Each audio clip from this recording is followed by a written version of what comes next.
श्री जगन्नाथ जी विराजमान हैं, तो इसका तात्पर्य हुआ जगन्नाथपुरी प्राप्त हुआ। मतलब तन कहीं भी चला जाए पर मन में सदा वही धाम विचरण करता रहे, वहीं की स्मृति बनी रहे, तो इसका मतलब धाम प्राप्त हुआ। आप राउल केला में रहते हैं, पर वृंदावन जाने के बाद राउल केला में तो हैं, यहां की गर्मी सर्दी पड़ती है, यहां पे गर्मी सर्दी जो भी है मौसम है, पर आपका स्थिति ऐसी है कि 24 घंटा मानसिक भाव से आप वृंदावन में ही हो, तो समझो कि अब धाम प्राप्त हुआ। तो ठाकुर जी को जब अनुग्रह करना होता है तो सबसे पहले धाम प्रदान करते हैं। जब व्यक्ति धाम प्राप्त कर लेता है तो धाम प्राप्त करने के बाद फिर भगवान उसको परखते हैं, और परखते परखते देखते हैं कि धाम निष्ठा से स्वीकार किया है, धाम को हृदय में विराजमान करके नित्य धाम के प्रति भाव रखता है, धाम से प्रेम करता है, तब ठाकुर जी उसको लीला प्रदान करते हैं। लीला दो प्रकार से प्राप्त होती है, बहुत ध्यान से सुनना। प्रथम लीला जो आप कथा में सुन रहे हो, यहां हमने कोई लीला सुनाई और उस लीला का आपको दर्शन होने लगा। ठाकुर जी की बाल लीला सुनाई, ठाकुर जी की रास लीला सुनाई, ठाकुर जी की माखन चोरी लीला सुनाई। अब वो लीला आप सुन तो मुझसे रहे, पर नेत्र बंद हो गए या नेत्र खुले भी हैं तो भी वो छवि दिखने लग जाए, तो प्रथम लीला का दर्शन तो ऐसे होता है। दूसरी लीला का दर्शन होता है कि आपने किसी से सुना नहीं, पर अनायास ही आपके ध्यान में एक लीला प्रकट हो गई। वो कहीं आपने सुनी नहीं है, कहीं पढ़ी नहीं है, अनायास ही एक अलग सी लीला आपको दिखने लगी, आपके चिंतन में आने लगी, तो समझो लीला प्राप्त हुई। जैसे हम 3 घंटे के लिए कथा करने आते हैं, अपने ठाकुर जी को एकांत कमरा में छोड़ के आते हैं, तो मन में लीला क्या चलती है कि ठाकुर जी अकेले नहीं है। जैसे ही हम कमरा से बाहर आ जाते हैं तो ठाकुर जी के सब ग्वाल बाल आ जाते होंगे, ठाकुर जी के सब बढ़िया सखा मंडली वहां एकत्रित हो जाती होगी। जिनके घर पे हम रुके हैं उनका ऊपर वाला जो फ्लोर है उसमें सब खोल खोल के देख रहे होंगे ठाकुर जी क्या क्या रखा है, यहाँ पे इसने फ्रिज में क्या रखा है। मधुमंगल श्री रामा ऊधम मचा रहे होंगे, लटक रहे होंगे, कभी पंखा से लटक जाए, कभी एसी चला देते होंगे, अरे लाला जाड़ो लग आयो कंबल दे तो ऐसे अब ये लीला का चिंतन आया, इसका मतलब क्या है, लीला प्राप्त हो गई। कल क्या हुआ कि जहां हमारे ठाकुर जी विराज रहे हैं वहां हमारे एक पंडित जी ने सिंहासन पर गैया बैठा दी ठाकुर जी के अगल बगल, और गैया मोर सब रहते हैं ठाकुर जी के संग खिलौने। तो उन्होंने क्या किया, जहां श्री लाल जी बैठे वहीं सिंहासन पर ही ठाकुर जी के दोनों तरफ गैया बैठा दी। तो हमने इनसे कहा, मैंने सुनो गैया नीचे धर दे यार, ऊपर ही गोबर कर देगी लाला के सिंहासन पर। तो संग में एक आए हैं हमारे भैया, वो मुझे देख करके वाह भाई ये क्या बात है, वो कैसे गोबर कर देगी। मैंने कहा यही तो लीला है, यही तो भाव है। जगन्नाथपुरी गए थे तो भुवनेश्वर के एक वैष्णव ने पूरा प्रसादी बना करके ठाकुर जी की भिजवा दी। ठाकुर जी का भोग लग गया, एक समय का आनंद हो गया।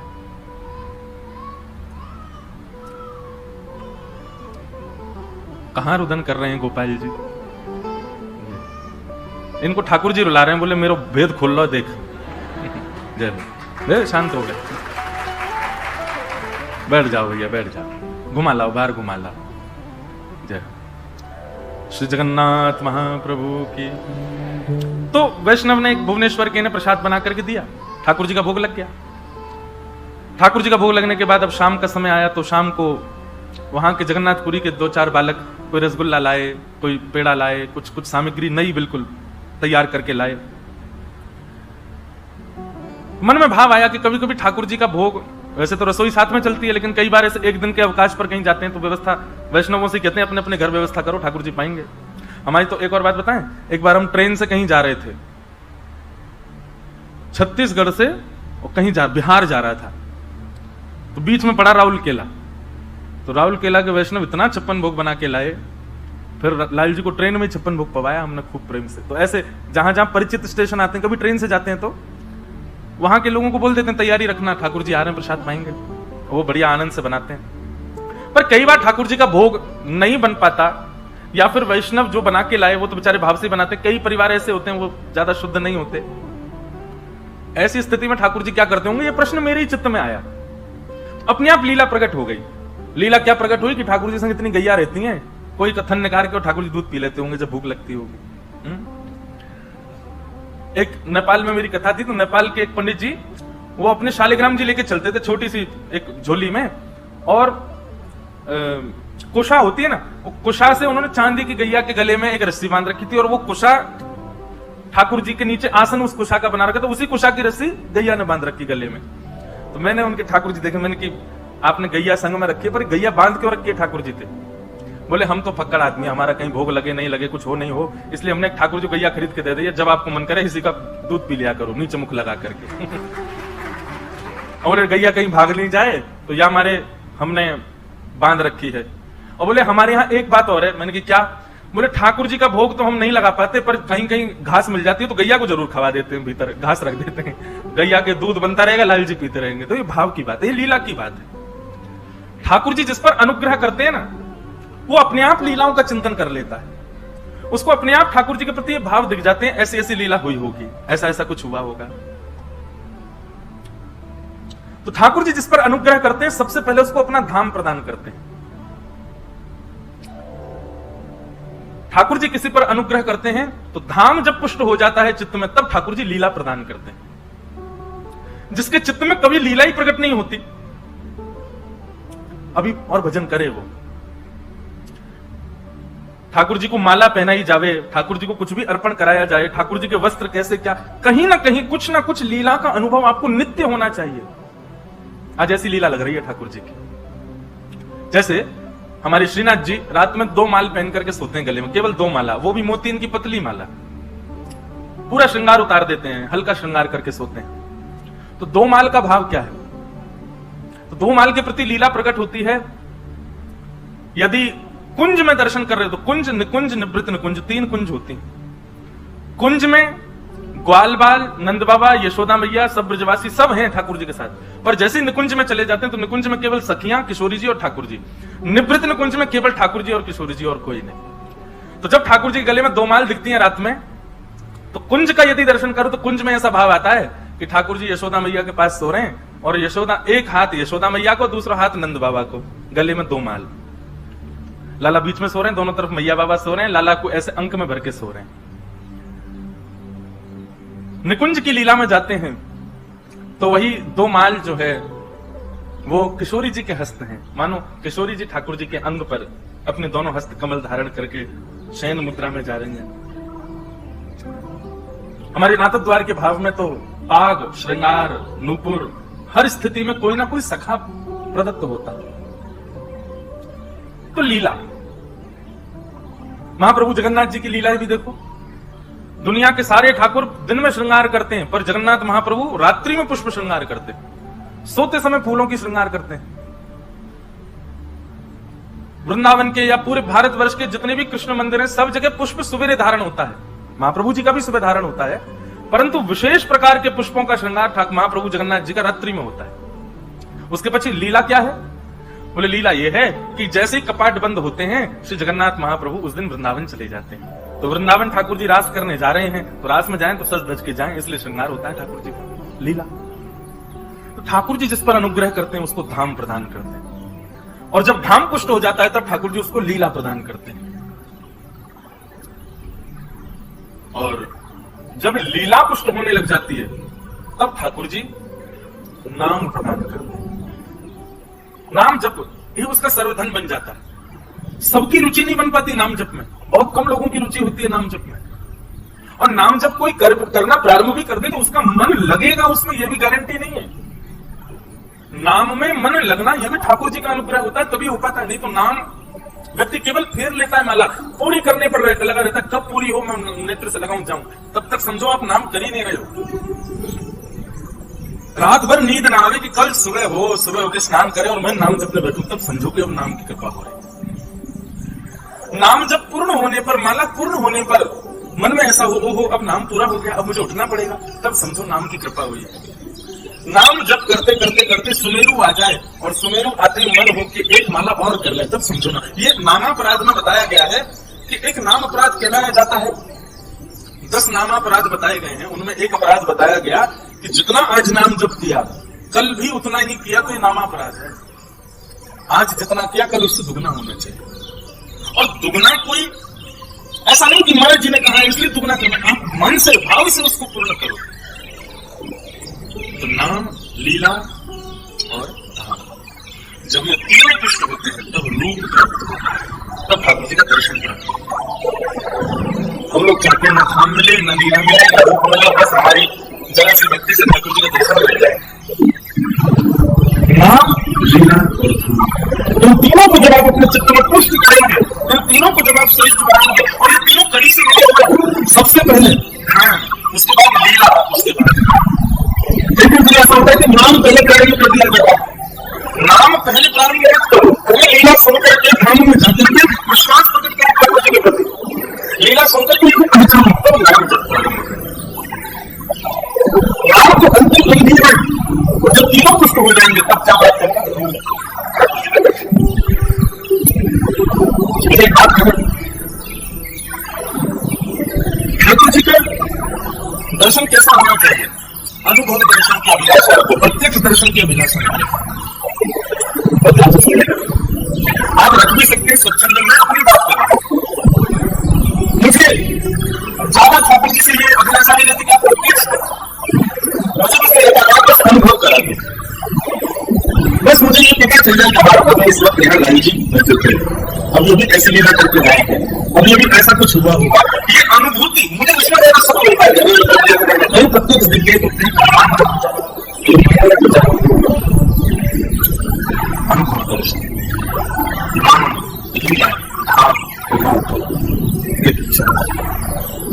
सबसे पहले फिर लीला, फिर ठाकुर जी के अनुग्रह से प्राप्त होगा। हमने कितना पुण्य किया हमने ठाकुर जी उसी पुण्य का प्रभाव है कि हमको कितना बात खाना कथा के अंदर रुचि बढ़ रही है, लीला के अंदर हमारी रुचि बढ़ रही है। ठाकुर जी का अनुग्रह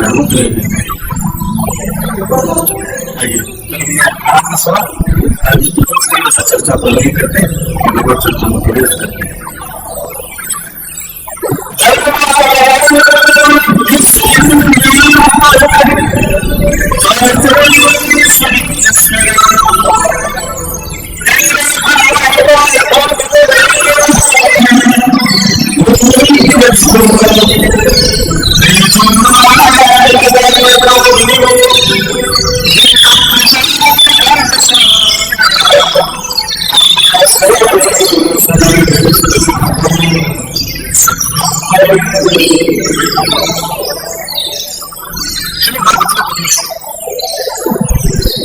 देश को दोनों याद करता है,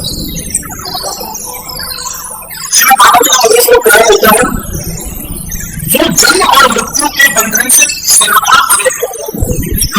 भगवान कौन है? दर्शन समर्पित एक ध्यान से सुनेगा, वो ईश्वर है।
ऐसा नहीं कि कोई आगे मुख्यमंत्री के जेब में होके बस हो गया काम।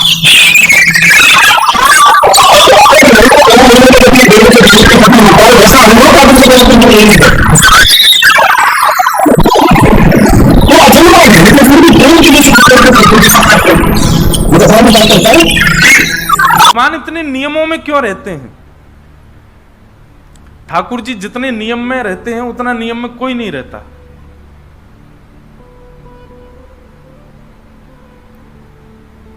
मंदिर का अगर नियम है कि 11 बजे 9:30 10 बजे ठाकुर जी सो जाएंगे तो सो ही जाएंगे, चाहे दुनिया में प्रलय आवे।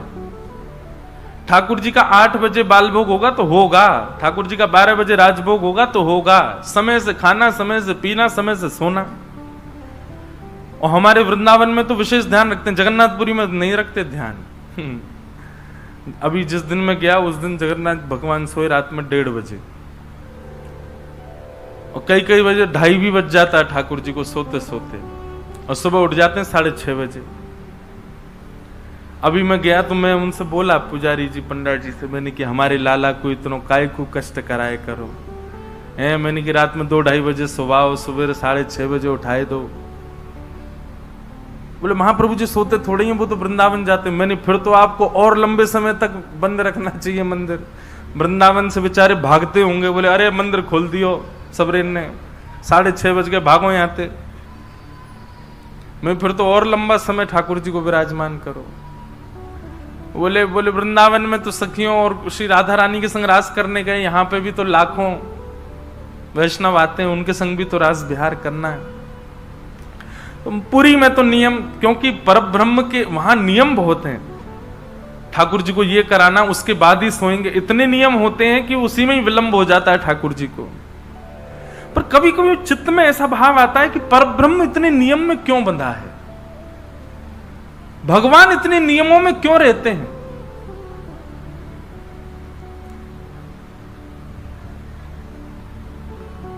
ठाकुर जी नियम में रह करके मुझे और आपको चैलेंज करते हैं कि तुम्हारे प्रेम में सामर्थ्य हो तो मेरा नियम तोड़वा के दिखाओ।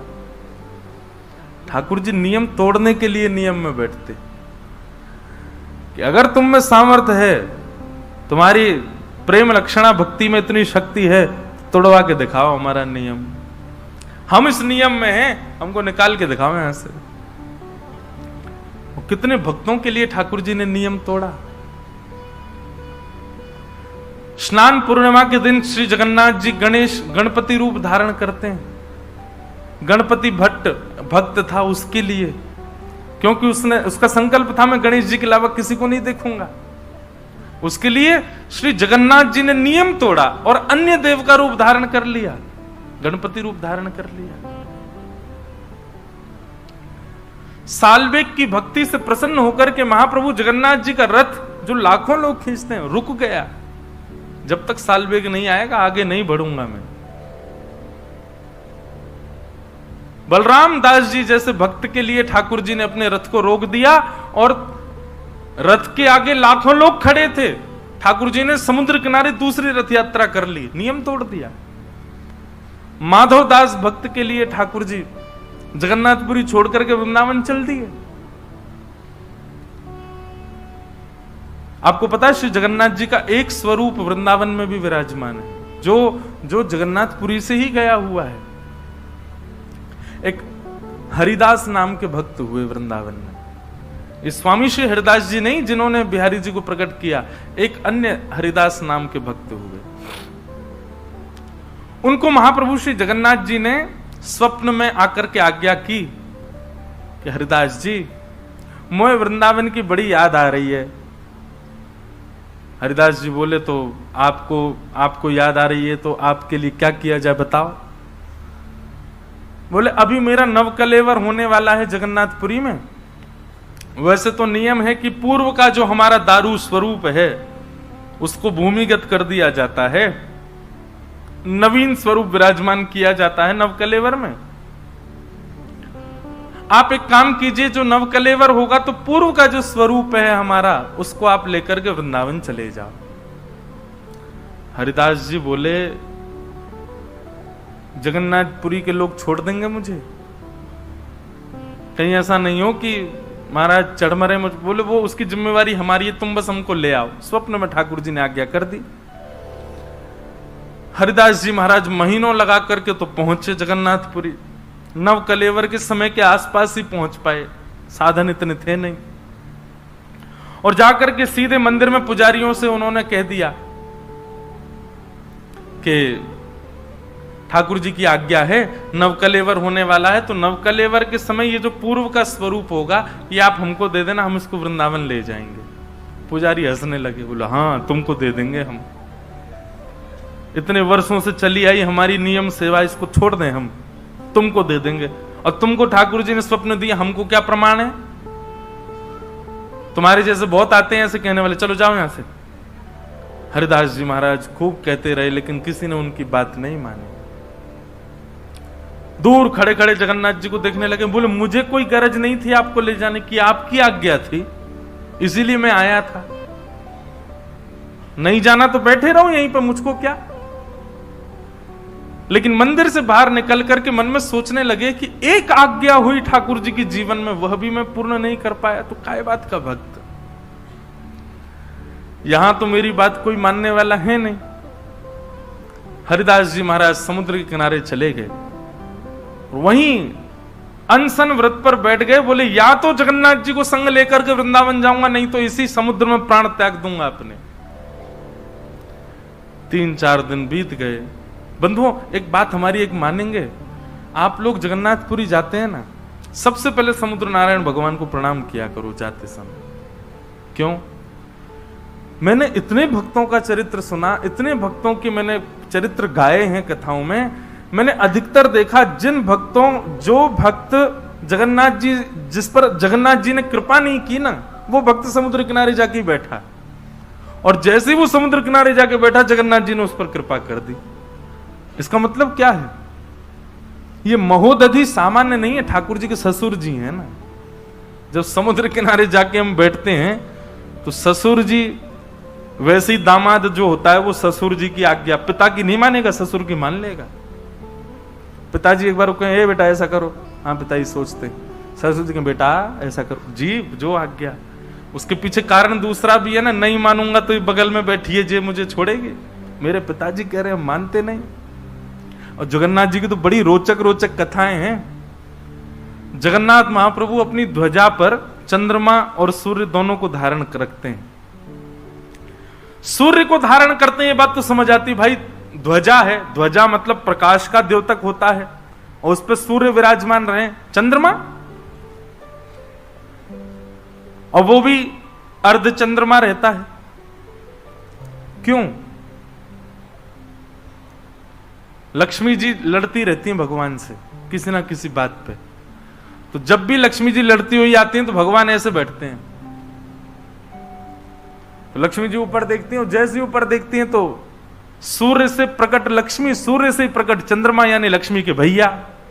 और जब अपने भैया को ध्वजा पर देखती हैं तब लक्ष्मी जी का क्रोध शांत होता है। अच्छा अच्छा, नहीं कोई बात नहीं, भैया बैठा रखे हमारे ऊपर, तब लक्ष्मी जी का क्रोध शांत हो जाता है। नहीं तो भगवान कभी कभी इशारा, ऐसे इशारा करते हैं तो लक्ष्मी सोचती है कहीं ये ना सोच रहे हो कि इसको निकालो ध्वजा से, तो लक्ष्मी शांत हो जाती है अपने आप। अरे नहीं कोई बात नहीं, आप जो करो सब अच्छा। तो गृहिणी का जो सम्मान है वो ठाकुर जी भी करते हैं, और गृहिणी के कारण गृहिणी के पिता का भी सम्मान करते हैं। तो मुझे ऐसा लगता है, मैंने अधिकतर भक्तों के विषय में देखा, जगन्नाथपुरी जाने वाले भक्तों ने जब तक समुद्र का आश्रय नहीं लिया, प्रभु ने कृपा नहीं की उसके ऊपर। इसलिए सबसे पहले समुद्र नारायण को प्रणाम करो, वहां की रज जो है उसको वंदन करो, उसके बाद महाप्रभु जी के पास जाओ, देखना और भक्तों से विशेष आपको दर्शन होगा। ससुर जी से पहले मिलके आए हैं, ससुर जी की अप्रोच से आए हैं। तो श्री हरिदास जी जाकर के समुद्र किनारे रुदन करने लगे, अन्न जल का त्याग करके अनशन पर बैठ गए। तभी महाप्रभु जगन्नाथ जी ने राजा को स्वप्न दिया और कहा, मेरे परम वैष्णव श्री हरिदास जी आए हैं और मेरी उनको आज्ञा हुई है, आप मेरे सारे रूपों को नव कलेवर के समय भूमिगत कर दिया करें, परंतु अब का जो स्वरूप है इसको वृंदावन भेजो। मुझे एक रूप में वृंदावन रहना है और हरिदास जी के साथ भेजो। तब राजा ने भगवान की आज्ञा मान करके हरिदास जी को बुलाया, और पहली बार जगन्नाथपुरी में ऐसा हुआ कि नव कलेवर के बाद श्री जगन्नाथ महाप्रभु का जो स्वरूप था वो वृंदावन गया, और आज तक जगन्नाथ घाट पर श्री जगन्नाथ जी विराजमान है। बोलो जगन्नाथ महाप्रभु की जय। साक्षी गोपाल के दर्शन किए आपने? किस किसने किए? हाथ ऊपर करो। और जगन्नाथपुरी के किस किसने किए? सबने किए। जिन जिन ने जगन्नाथपुरी किए, साक्षी गोपाल नहीं किए, वो अधूरे हैं अभी। हाँ, ये बात सत्य है। साक्षी गोपाल भगवान का नाम ही इसीलिए साक्षी गोपाल है कि आप जगन्नाथपुरी गए हो, उसकी साक्षी कौन है, उसका प्रमाण कौन है? बोले साक्षी गोपाल।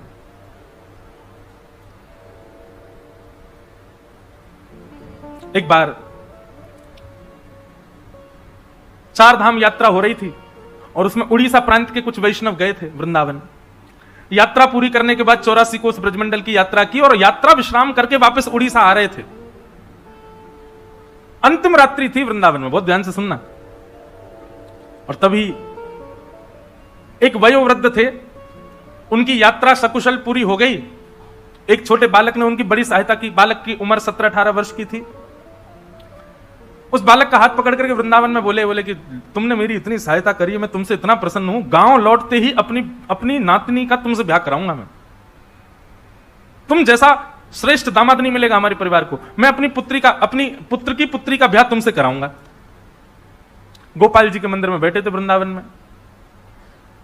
अब उस बालक की कोई ऐसी ब्याह की इच्छा नहीं थी, पर उन्होंने कह दिया तो उसके मन में भी इच्छा प्रकट होगी, चलो अच्छा है, लौट के मेरा ब्याह हो जाएगा, अच्छी बात है। गांव लौट करके जब आए तो गांव में आकर के वो बुजुर्ग ने घर में कहा कि भाई मैंने इसके लिए एक वर ढूंढ लिया है, उसने मेरी बड़ी सेवा करी यात्रा में, उसी से ब्याह होगा। किसी ने आकर के कहा अरे वो तो ऐसा है, उसके परिवार तो ऐसे, उसके दादा ऐसे, वहां हम अपनी बेटी को नहीं भेजेंगे। और घर वालों के प्रेशर में आकर के बेचारे उस वयोवृद्ध ने मना कर दिया। बोले भैया हमारी कोई बात नहीं हुई तुमसे, कोई ब्याह नहीं होगा, वो तो ऐसे ही बोल दिया था हमने आनंद में। और सुनो, हमने बोला ही नहीं है। बालक बोला मैं ब्याह नहीं करूंगा, लेकिन इनसे सत्य तो बुलवा के रहूंगा। उसने पंचायत में जाकर के बात कही। पंचों ने बुला करके कहा, बोले आपने वृंदावन में इससे ऐसा कहा था कि आप अपनी नातनी से इसका ब्याह कराओगे? बोले झूठ बोल रहा है, मैंने ऐसा कहा ही नहीं है। बालक बोला मैं किसी की भी सौगंध खा सकता हूं, इन्होंने कहा है, और देखिए मुझको इनकी कन्या से ब्याह करने की कोई रुचि नहीं है, पर ये सत्य बोले कि इन्होंने ऐसा कहा था। पंचों ने कहा भैया मान जाओ। बोले हमने कहा ही नहीं है। वो अपनी बात पर अड़ गए। पंच अंत में निर्णय पर आए। बोले देखो अब एक ही निर्णय है, या तो तुम स्वीकार करो कि तुम गलत बोल रहे हो, इन्होंने कुछ कहा ही नहीं है, और यदि तुम कह रहे हो कि इन्होंने कुछ कहा है तो प्रमाण दो। किसी तीसरे ने तुम्हारी बात सुनी? उस बालक ने नेत्र बंद किए और उसको वृंदावन के वो गोपाल जी याद आ गए जिनके सामने वो बोल रहे थे। बोला हाँ एक व्यक्ति है जिसने हमारी बात सुनी है। बोले कौन व्यक्ति? बोले जिन गोपाल जी के मंदिर में थे हम वृंदावन में, उन गोपाल जी के सामने इन्होंने कहा था कि अपनी पुत्री का ब्याह कराएंगे, उन्होंने सुनी है बात। गांव के लोग सब हंसने लगे। बोले अच्छा अच्छा अच्छा। तो एक पंच ने मजाक में कहते तो एक काम कर, सुन तू गोपाल जी को लिया, अगर वो आके कह देंगे हम तेरा ब्याह करा देंगे। और वहीं सारी सभा खत्म हो गई, सब अपने अपने घर को चले गए। उस बालक ने सोचा ठीक है गोपाल जी को लाते हैं। लौट करके वृंदावन गया और उन्हीं गोपाल जी के मंदिर में पहुंच गया और गोपाल जी से जाके कहा चलो मेरे साथ। आपके सामने उन्होंने कहा था कि वो अपनी कन्या का ब्याह मुझसे कराएंगे, अब चलिए मेरे गांव में चल करके साक्षी दो। ठाकुर जी तो कुछ बोले ही नहीं, खड़े रहे। वो तो मूर्ति मानते हैं, वो कहां बोलते हैं। लेकिन उसकी लगन ऐसी बैठा ही रहा सामने। बोले बोलोगे कैसे नहीं? बोलना तो आपको पड़ेगा, आपको चलना तो पड़ेगा। मैंने बहुत सुना है आप बड़े कृपालु, आप बड़े दयालु, आप बड़े भक्तवत्सल हो। दिखाओ अपनी भक्तवत्सलता, दिखाओ अपनी करुणा, दिखाओ अपनी दयालुता। अर्धरात्रि का समय सो जाता और जैसे उठता, उठ करके फिर गेट खटखटाने लगता। ठाकुर जी चलो ना मेरे साथ, वहां चल के बोल दो ना कि मेरा, उन्होंने कहा था मेरा ब्याह हो जाएगा, मेरा घर बस जाएगा, आपको अच्छा नहीं लगेगा? ठाकुर जी को लोभ दे रहा है। जब उसकी ऐसी सरलता आ गई ना वाणी में, और रुदन करते करते गेट पीटने लगा। भीतर से ठाकुर जी बोले पागल, मूर्ति कोई चल के थोड़ी जाती है। उसने जैसे ही स्वर सुना, स्वर सुनते बोला, बोले मूर्ति बोलती भी तो नहीं है। आप बोले क्यों? बोले मूर्ति बोलती भी तो नहीं है, जब चल के नहीं जाती तो बोलती भी तो नहीं है। और अब तो उसने गेट ही पकड़ लिया। बोले अब आप बोले हो तो मतलब आप चल भी सकते हो, अब तो आपको चलना पड़ेगा मेरे साथ।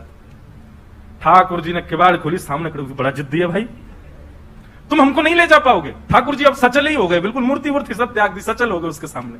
देखो एक बात मेरी याद रखना, लिख लेना कहीं पर, ठाकुर जी को प्रत्यक्ष प्रकट करना हो तो उसके लिए दो चीजें आवश्यक है। सबसे पहले उत्कंठा। उत्कंठा मतलब व्याकुलता। जैसे प्यासा व्यक्ति पानी के लिए व्याकुल, वैसी व्याकुलता ठाकुर जी के लिए हो तो ठाकुर जी सचल हो सकते हैं। और दूसरा जिद, जिद पकड़ लो, ठाकुर जी के पीछे ही पड़ जाओ, हाथ धो के बोल मिलोगे कैसे नहीं, तो ठाकुर जी मिले। ये दो ही तरीके हैं उनको सचल करने के, और बाकी फिर साधन और भी हैं, लेकिन इन दो तरीके से मैंने कई भक्तों के चरित्र में देखा ठाकुर जी सचल हो गए। भगवान बोले देख तू हमको नहीं ले जा पाएगा। बोले क्यों नहीं ले जा पाऊंगा? मुझे बहुत भूख लगती है, 8 बार भोजन करता हूं मैं दिन भर, कहां से खिलाएगा मुझे? बोला मैं आपकी सब व्यवस्था कर दूंगा, लेकिन आप मेरे साथ चलो। भगवान बोले बड़ा विचित्र है, तू मतलब केवल अपना घर बसाने के लिए ठाकुर को वृंदावन से उड़ीसा लेके जाएगा? बोले नहीं कर सकते आप मेरे लिए, आपके लिए कौन सी बड़ी बात। आप जब वैकुंठ से आ सकते हो गजेंद्र की रक्षा करने, मेरे लिए उड़ीसा तक नहीं जा सकते? वैकुंठ से पृथ्वी की दूरी ज्यादा है कि या वृंदावन से उड़ीसा दूर ज्यादा है? ठाकुर जी बोले हर बात का तर्क है तेरे पास में, मैं आपकी सारी व्यवस्था कर दूंगा, भोजन प्रसाद सब मिल जाएगा नाथ, लेकिन मेरे संग चलो। उसके भाव से, उसकी सरलता से, उसकी जिद से ठाकुर जी इतने प्रसन्न हो गए। मुझे बात कहते कहते कभी मैं बड़ा भावुक हो जाता हूं कि जिस वृंदावन को ठाकुर जी कभी नहीं त्यागते, अपने कई वैष्णव भक्तों के प्रेम के लिए ठाकुर जी ने ब्रज तक को त्यागा है। और श्री गोपाल जी चल पड़े, बस एक नियम दे दिया, बोले पीछे मुड़ करके मत देखना, जब चल रहे होंगे, जब भोग लगाना होगा हमेशा हम कुछ आवाज कर देंगे, तुम रुक जाना, भोग बनाना पवा देना, लेकिन जब चलने की बारी आए तो पीछे मत देखना। ठाकुर जी, वैष्णव ने पूछा जान सकता हूं क्यों? ठाकुर जी बोले ललित गति विलास वल्गुहास प्रणय निरीक्षण कल्पितो रुमान। हम ललित गति से चलते हैं, हमारी चाल ऐसी है कि कोई और हमको निहारे तो हमको लज्जा आ जाती है, हमको शर्म आती है, हमको कोई देखे तो हम उछलते कूदते बाकी अदा से कभी कैसे चलते हैं। और बोले कहीं अगर तुमने हमारी ललित गति का दर्शन कर लिया तो तुम किसी और को देख ही नहीं पाओगे, घर भर नहीं बस पाएगा तुम्हारा फिर, इसलिए तुम पीछे मत देखना। ठीक है, चलने लगे, चलते चलते पूरा रास्ता सफर तय कर लिया, भोजन प्रसाद पाते दोनों भक्त भगवान चल करके उड़ीसा प्रांत में आ गए। जैसे ही उस गांव में पहुंचे जहां का वो व्यक्ति था, वहीं पास के समुद्र के किनारे चलने लगे। ठाकुर जी की पाजेबों की आवाज से उसको अनुभव होता था कि ठाकुर जी पीछे चल रहे हैं, लेकिन समुद्र की रेत जैसे ठाकुर जी के पायलों में भर गई तो आवाज आनी बंद हो गई। उसको संशय हुआ कि ठाकुर जी कहीं रुक तो नहीं गए, और तब तुरंत उसने पीछे देखा, ठाकुर जी ललित गति से खड़े थे, वो ऐसे ही खड़े रहे। बोले अब नहीं जाऊंगा, तेरे से मना करी थी पीछे मत देखना। बोले आपकी आवाज नहीं आई पैरों की, पायलों की, इसलिए देखा मैंने। भगवान बोले अब जो भी हो, अब इससे आगे नहीं जाऊंगा, 2 किलोमीटर रह गया मेरा गांव, 2-3 किलोमीटर ही तो है बस, चल दो गुरु। ठाकुर जी बोले भले आदमी, तेरे लिए हम इतने किलोमीटर चल के आ गए, गांव वालों को 2 किलोमीटर इधर लिया, यहां पे लिया। दौड़ा दौड़ा गया, सारे पंच और सारे गांव वासियों को बोला, बोले चलो चलो चलो, गोपाल जी आ गए, गोपाल जी आ गए, साक्षी देने गोपाल जी आए। गांव वालों को लगा क्या पागलपन है इसका, इतने महीनों बाद आया, यूं कह रहा गोपाल जी आ गए। गांव वालों ने जाकर के देखा, समुद्र के किनारे सुंदर एक निकुंज वन में त्रिभंग लली श्याम सुंदर प्रत्यक्ष खड़े हैं और अपनी आंखों की पलकें झपका रहे हैं। देख करके वहीं सब नतमस्तक हो गए। ठाकुर जी ने साक्षी दी कि हाँ, मेरे मंदिर में इन बुजुर्ग महापुरुष ने इनको वचन दिया था कि गांव जाकर के ये अपनी कन्या का विवाह इससे कराएंगे। और गांव के लोग तो रोने लगे, नेत्रों में आंसू भराए सबके, वो ठाकुर जी मूर्तिमंत हो गए, उसके ऊपर कृपा की। और भी प्रसंग साक्षी गोपाल भगवान के आते हैं। जब साक्षी गोपाल भगवान आ गए तो पंडा पुजारी सब सोचने लगे उनके लिए मंदिर बने तब तक कहाँ रहेंगे। ठाकुर जी बोले कोई काम नहीं, ऐसी कथा सुनी है मैंने, तो हमको श्री जगन्नाथ मंदिर में विराजमान करवा दिया। जैसे वो जगन्नाथ मंदिर में विराजमान हुए, 1 सप्ताह के अंदर से जगन्नाथ जी पतले हो गए। ठाकुर जी कमजोर से लग रहे हैं। ठाकुर जी ने क्या करें, आजकल भोजन हम करेंगे हमको, बोले नया ठाकुर आया, साक्षी को सब भोजन खा जाता है। मैं सुदर्शन जी बेचारे 5 दिन से भूखे, जगह खा जाता, सुभद्रा जी का सब अकेला खा जाता है। हम लोगों ने कहा खबरदार की छोड़, तुम लोग तो भोग धरने के चले जाते हो, पूरे भोजन का केवल उसी का राज रहता है। तब राजा ने जल्दी से साक्षी गोपाल जी को मंदिर बनवाया और उनको महल राजमान करवाया। तो कैसा विलास है ठाकुर जी का, जगन्नाथ जी वही गोपाल जी है, साक्षी गोपाल जी वही गोपाल जी, लेकिन विलास है ठाकुर जी का, इसलिए वो पूरे स्वतंत्र है। और भी लीला है साक्षी गोपाल भगवान की। फिर वहां के पुजारी जी थे, उनके पुजारी जी की कन्या से उन्होंने विवाह, उसके चित्त में प्रेम प्रकट हो गया। वो ठाकुर जी के पास जाती, रात भर नृत्य करती, और ठाकुर जी ने फिर उसको अपने आप में विलीन किया। ऐसी भी एक लीला आती है। तो हम क्या कह रहे थे, किस विषय में ये बात कह रहे थे? वैद्यम वास्तवमत्र वस्तु शिवदम। कथा सुनने के बाद ठाकुर जी से आपको कोई ना कोई संबंध का अनुभव होने लग जाए तो समझो आपने कथा सुनी। विचार करके नहीं कि पुत्र मानूं कि सखा मानूं। आप जगन्नाथ जी को देखो, और जगन्नाथ जी को देख करके दर्शन की विधा यही होती है कि ठाकुर जी को देखते देखते ये अनुभव करो कि मुझे कौन सा संबंध दिख रहा है। विचार करके नहीं कि ये मेरे पुत्र हैं, ये मेरे सखा हैं। आप अपनी तरफ से प्रस्तावित मत करो, ठाकुर जी को बोलने दो कि मैं तुम्हारा ये हूं, और वो संबंध ठाकुर जी से मानो। ठाकुर जी को देख के क्या भाव उत्पन्न होता है, कभी पूछिए अपने चित्त से। आपको उनके प्रति गुरु भाव आता है, उनके प्रति भगवत भाव आता है, उनके प्रति सखा का भाव आता है, उनके प्रति प्रियतम का भाव। क्या भाव आता है? मीराबाई का प्रियतम भाव है, सूरदास जी महाराज का लाल भाव है, नन्हे से लाला है, गोस्वामी जी महाराज का गुरु भाव है। आप अपने मन से मत बनाओ, ठाकुर जी के स्वरूप। अब की बार जगन्नाथपुरी जाओ और श्री जगन्नाथ जी को देख करके उनके रूप श्रृंगार में मत अटके रहो। देख करके अपने आप से पूछो, ये मुझे मेरे कौन लगते हैं, ये किस रूप में मुझको दिख रहे हैं, इनके प्रति मेरा भाव क्या उत्पन्न हो रहा है। और फिर जो एक क्षण के लिए भाव आएगा, उसी भाव को ही वहीं पर प्रस्तावित करके ठाकुर जी को उसी शब्द से पुकारना। जो भाव लगे ठाकुर जी के प्रति, उसी शब्द का उच्चारण कर देना। सखा, गुरु, पुत्र, पिता, प्रियतम।